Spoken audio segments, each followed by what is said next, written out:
तो आज हम बात करेंगे प्रोजेक्शंस के बारे में। ना लास्ट समर विपासना करने गया, ठीक है, और मेरे को वहां से एक लड़का, कोई रैंडम लड़का जो जा रहा था मेरे साथ विपासना, कमजोर सा, ठीक है, और मेरी ना उससे बड़ी बन गई, हमारी दोस्ती यारी हो गई। अब विपासना में तुम 10 दिन शांत हो, 10 days of silence, and all of us are doing it for the first time. Day 2 पे मैं वैलेंटिनो नाम है इसका, वैलेंटिनो को देखता हूँ, वैलेंटिनो डिप्रेस्ड, वैलेंटिनो ऊपर देख रहा है आकाश में, कह रहा है मैं कहां आ गया, इस टाइप से उसके चेहरे पे एक्सप्रेशन। उस दिन अपने आप को देखता हूँ, डिसाइड करता हूँ कि मैं वैलेंटिनो के लिए मैं तगड़ा इंसान बनके ये पूरा 10 दिन निकालूंगा। I will be the stronger guy, right. और मैं रोज सुबह उसको देखता हूँ, I get inspired, I go in, I sit down and I sit down for 12 hours until day 7 day 8 मेरा दिमाग खराब हो गया बैठे बैठे, दिमाग। उस शाम को सारी मेडिटेशन के बाद डे 8 पे Valentino is walking past me and I try to speak to him, I break the rules actively. मैं उसे बोलता हूँ वैल, और वो मेरे को देखता है और वो रिस्पॉन्ड नहीं करता, वो आगे बढ़ता चला जाता है। और उस मोमेंट में मेरे को रियलाइज होता है कि एक्चुअली ऐसा नहीं है कि वो कमजोर था और वो मेरा छोटा भाई था। उसने रूल्स नहीं तोड़े, उसने तो रूल्स मेंटेन किए जब मैंने तोड़े। एक्चुअली मैं अपनी फ्रेजिलिटी उस पे प्रोजेक्ट करके अपने आप को इंस्पिरेशन दे रहा था। तो मुझे सच सच बताना, ये जो प्रखर के वीडियो में तुमने प्रोजेक्शन सुना, यार क्षितिज भी बात करता रहता है इसके बारे में। मेरा तू ही है बस यार। ये समझ गया ये लड़की, and this dude is looking at her like what, क्योंकि ये पकड़ा गया है। This is called projection. कोई बात नहीं हुई है, लेकिन अभी भी तो क्या तुम्हें समझ में आया? नहीं आया ना? चलो कोई बात नहीं, मैं समझा देता हूँ। Projection is just a behavioural pattern in which you project your deep feelings to others. मतलब अपनी फीलिंग दूसरों के ऊपर थोपना। पहले टाइप का प्रोजेक्शन जब मैं बताऊंगा तब सब क्लियर हो जाएगा। सबसे पहले टाइप का प्रोजेक्शन है स्किल लेवल का प्रोजेक्शन। सो समझो एक पर्सन है रमेश, उसने बिजनेस किया और वो फेल हो गया। थोड़े दिन बाद उसके पास आता है सुरेश और वो बोलता है यार मेरे को भी बिजनेस करना है।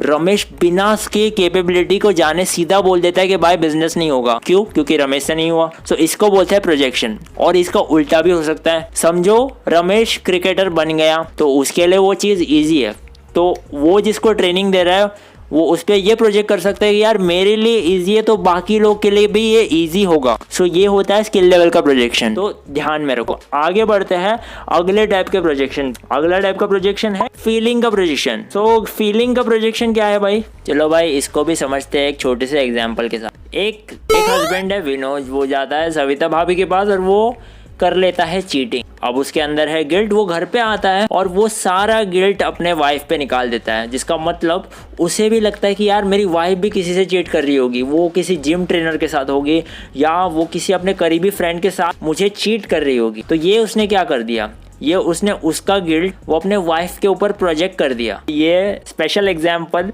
सिंप लोगों के लिए, जिस पे मैंने एक स्पेशल वीडियो भी बनाया, अगर नहीं देखा है तो लिंक डिस्क्रिप्शन में डाल दूंगा। जो सिंप लोग हैं, नाइस गाइज है, तुम जब लड़कियों से बात करते हो ना तो अपने दिमाग में ये फीलिंग रखते हो कि वो तुम्हें क्रीपी समझ रही है, और ये फीलिंग तुम उसके ऊपर प्रोजेक्ट भी कर देते हो और ऑलरेडी समझ लेते हो कि वो तुम्हें क्रीपी समझ रही है। तो तुम एक छोटा सा मजाक भी करते हो, उसका हल्का सा कुछ गंदा रिस्पॉन्स आता है, तुम्हें लगता है वो क्रीप आउट हो गई, तुमने बोल दिया सीधा सॉरी, और तुम्हारे ये सॉरी बोलने की वजह से वो एक्चुअली क्रीप आउट होती है। It's I know it's very complicated but bear with me, okay. और एक एग्जांपल क्या है कि समझो तुम्हें किसी पे गुस्सा आता है, तुम बहुत ज़्यादा हेट करते हो उस पर्सन को। अभी तुम क्या करते हो, तुम वही फीलिंग उसी पे प्रोजेक्ट कर देते हो, जिसका मतलब जिस पे भी तुम हेट करते हो तुम्हें ऐसा लगता है कि वो भी तुम्हें सामने से हेट करता रहता है। सो तुम्हें ऐसा हमेशा लगता है कि यार कहीं ये मेरे साथ कुछ गलत तो नहीं करने वाला, कुछ गलत प्लानिंग तो नहीं कर रहा, मेरा पॉकेट मार के तो नहीं जाएगा ये। तो तुम्हें ऐसा कुछ लगने लगता है। तो यही है प्रोजेक्शंस भाई। और अब मैं जो तुम्हें बताने वाला हूँ काफ़ी हद तक सीरियस है, क्योंकि ये प्रोजेक्शंस अभी तक तो अपन थोड़ा सा मजाक में बोल रहे थे, but it could effect you in a very serious level. अब एक लड़का है जो कि अपने बचपन में स्पोर्ट्स का सिलेक्शन देता है, वो स्पोर्ट्स के सिलेक्शन में सिलेक्ट नहीं होता। अब वो अपने आप के बारे में बहुत ज़्यादा कंक्लूजन्स बना लेता है, यार कि मैं तो किसी के लायक ही नहीं हूँ। और ऐसे ही वो वही फीलिंग है वो अपने फ्यूचर इवेंट्स में प्रोजेक्ट करता रहता है। अब वो कोई भी जॉब इंटरव्यू में जाता है, वो सेम फीलिंग के साथ जाता है कि यार मैं तो इसके लायक नहीं हूँ और मैं इसमें फेल होता रहूँगा। तो इसीलिए पास्ट में जो इवेंट हुआ है वो फ्यूचर के इवेंट्स पे प्रोजेक्ट करके मरता रहता है, आई मीन फेल होता रहता है। तो ये तुम्हें बहुत गंदे लेवल पे इफेक्ट कर सकती है। नेक्स्ट टाइप का प्रोजेक्शन है ट्रॉमा प्रोजेक्शन। सो अगर कभी बुली हुए हो अपने बचपन में, so you are most likely to become a bully. और या तो तुम ऐसे सेवियर क्रीचर बन जाओगे, हर एक पर्सन जो प्रॉब्लम में दिख रहा है उसको बचाने में लग जाओगे।